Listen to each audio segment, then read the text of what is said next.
Hey, this is Dragonfeather, and I'm going to be discussing the 4 elements and what they represent. Okay, so the first element is fire, and to represent it you can use a candle. It is the element of passion, of power, of love and lust and things like that. And the next element is water, and you can represent it by a seashell. And it is the element of going with the flow, emotions, it is very, very emotional, and it just is calming, and you go where it takes you. Alright, the next element is earth, which can be represented by a rock.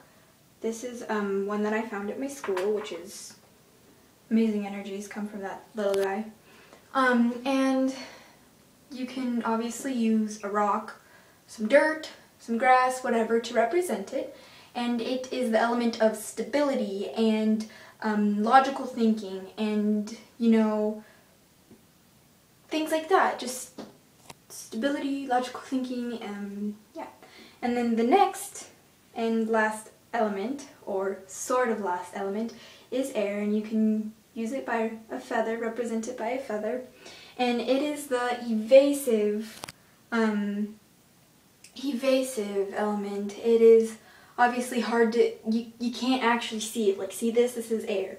This is air, but it's invisible.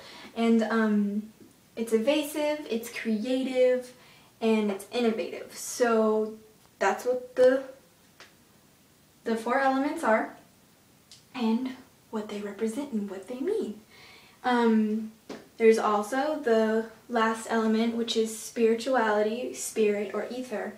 And people like the 5th element, because a pentacle or a pentagram has 5 points. And this means that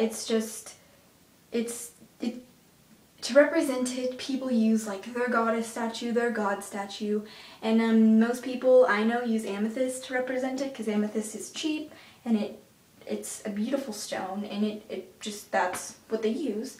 And it is the element of higher knowledge, higher power, self-awareness, just mental stability, kind of things like that. So that's what that means, and I hope this helped. And until next time, blessed be and adios, my Spanish.